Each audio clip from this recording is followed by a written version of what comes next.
Good afternoon, folks, and welcome to the Rahul Nair Finance Show. You're listening to the monthly Dealroom, Markets and Startups, where we break down the key developments from the past month, equity trends, sector movements, company updates, and startup funding. Crisp, clear, and to the point.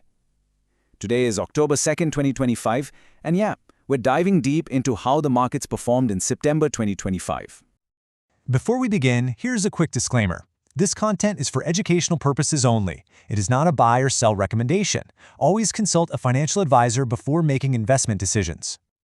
Okay, so here's how we're going to tackle this. Think of September as a real tale of two markets. First up, we'll dive into the global headwinds that smacked the public markets. Then, we'll see how India fought back with its own domestic counterplay. After that, we switch gears to the startup scene to look at the funding squeeze. And we'll wrap up by asking the big question: what's the road to resilience and recovery looking like? All right, let's kick things off with part one, the public markets. And we're starting with a big one, the global headwinds that really set the tone for the whole month. So, where did all this trouble come from? Well, you can point the finger squarely at the United States. We got hit with a kind of a 1-2 punch in September. First, escalating trade tensions, and second, really tight new rules on H1-B visas. Both of these hit some of India's key export sectors right where it hurts. The first punch was a massive 50% tariff slapped on Indian exports. A 50% tariff. And the reason given? It was all geopolitics. The US pointed to India's energy imports from Russia as the cause, which, just threw a whole new level of complication into the trade dynamic. And just when you thought that was bad, there was more. The US basically put another threat on the calendar. A potential 100%, that's right, 100% duty on branded and patented pharma products, scheduled to start October 1st. Now, generics were safe, but just the threat of this was enough to create huge waves of uncertainty across the entire pharma and healthcare space. You see, this wasn't some small, isolated issue. The impact was felt far and wide, hitting some of the biggest engines of our export economy. We're talking about pharmaceuticals, IT services, textiles, gems and jewelry, and even seafood. A really broad-based hit. And here's why this was such a big deal. This wasn't just affecting smaller companies. This was a direct blow to the heavyweights, the giants of the Nifty 50. You had the pharma bigwigs like Dr. Reddy's and Sun Pharma staring down the barrel of those tariff threats. And then on the other side you have the IT titans, Infosys, TCS, Wipro, getting squeezed by those new H1-B visa rules, which meant more costs and serious pressure on their profit margins. But, and this is a really big but, while all this global storm was brewing, the story back home was completely different. The domestic response was fast, it was powerful, and it's what we're calling India's counterplay. This is a story of how our own policymakers and investors stepped into the ring. First up to the plate was the RBI, the Reserve Bank of India, and they didn't mess around. They came in with a three-punch combo to push liquidity into the system. First, they slashed the repo rate by a full 100 basis points. That's a whole percentage point. Second, they cut the cash reserve ratio, which basically frees up more cash for banks to lend. The end result of all this? A massive injection of about 2.5 lakh crore rupees into the banking system. The goal was simple: get money moving, get banks lending. And the RBI wasn't acting alone. The government jumped in with a big fiscal boost of its own. What did they do? Well, they revised income tax slabs, which meant more money in your pocket at the end of the month. Then came one of the biggest GST shakeups we've seen, with cuts on everything from essential goods to cars and cement. They even made health insurance premiums GST-free. Every single move was designed to do one thing: get people to spend and fire up our domestic economy.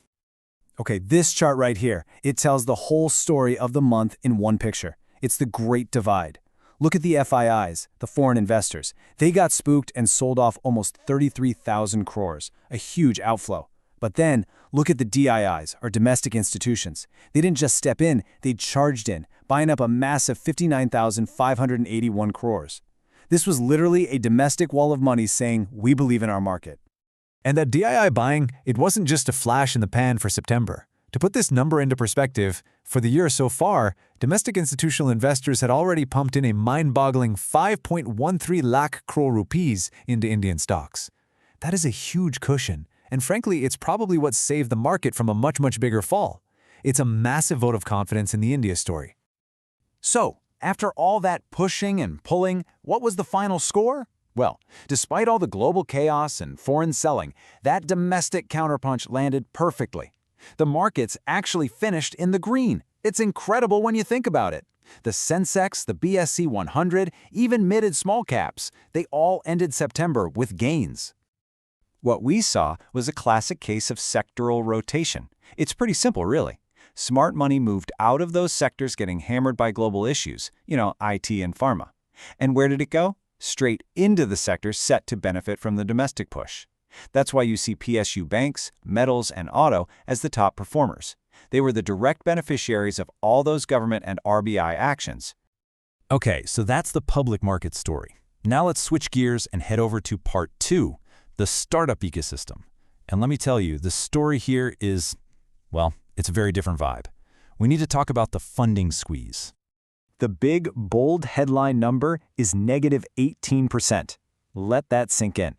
VC funding for Indian startups dropped by 18% in the first 9 months of 2025 compared to the year before. That's not just a small dip. It's a clear signal that investors are getting way more cautious. The easy money days are, for now, on hold. And this wasn't a sudden shock. If you look at the trend over the last few quarters, you can see a clear pattern. A year ago, in Q3 2024, funding was at $4.1 billion. Then it dropped to $3.2 billion in Q2 of this year, and now in Q3 it's down again to $2.8 billion. The trend line is pretty unmistakable. The flow of capital is definitely slowing. So you might be asking, where is the money that is being invested actually going? Well, no big surprises here. It's flowing to the usual suspects. The big 3 startup hubs are still dominating. Bengaluru is king, grabbing 38% of the pie, with Mumbai and Delhi NCR following behind. So yeah, the money is getting concentrated in these major established ecosystems. And what about the sectors? Fintech, as usual, is the darling of the investors, pulling in 20% of all the funding. E-commerce and health tech are also doing pretty well. But here's something I find really interesting. Look at AI, only 10%. Globally, AI is where all the hype and a huge chunk of the money is. But here in India, at least for Q3, it's a much smaller piece of the puzzle. That's a trend to watch. But hey, it's not all doom and gloom. There is a potential silver lining. For the second month running, September's total funding number managed to cross that big, psychologically important $1 billion mark. It's not a roaring comeback, but it does offer a little glimmer of hope. Maybe, just maybe, things are starting to find a bottom and stabilize. So, this all leads us to our final and maybe most important section. In this tougher environment, how are startups adapting? What are they doing to survive and even thrive? This is all about resilience and the hunt for recovery. Let's look at the new playbook. This table of the biggest deals from the last quarter, it's super revealing. Don't just look at the company names and amounts. Look at the type of funding. PharmaEasy's huge $193 million round, that's debt. Eruditus, also debt. Urban Company, a pre-IPO round. What this tells us is that the big checks are still being written, but they're going to mature companies and they're often structured as less risky debt or late-stage deals, not your typical venture capital. This really highlights the 2 new paths to capital that are becoming super important. First, there's the big rise in debt funding. Why do this? Well, it's a smart way for companies to get cash and extend their runway without having to sell off a chunk of their company, their equity, especially when valuations might be a bit depressed. And the second path? The good old IPO pipeline. The strong interest in pre-IPO deals, like urban companies, shows that for mature startups, going public is still a very attractive and viable option. A tougher funding climate always leads to one thing: consolidation. And we're seeing it happen. Big players like Zoho, Udon, and Flipkart are making acquisitions. We're also seeing smart, profitable exits, like Swiggy selling its stake at Rapido for a 2.5 times return. But we have to be honest about the painful side of this market adjustment. There were layoffs, about 2,000 jobs lost, especially in the gaming sector, which got a double whammy from new regulations on top of everything else. And so all of this leaves us with the big question, doesn't it? On one hand, you have this lingering global uncertainty and a very cautious venture capital market. But on the other hand, you have this incredible proven resilience in our domestic public markets and the undeniable ingenuity of our startup founders.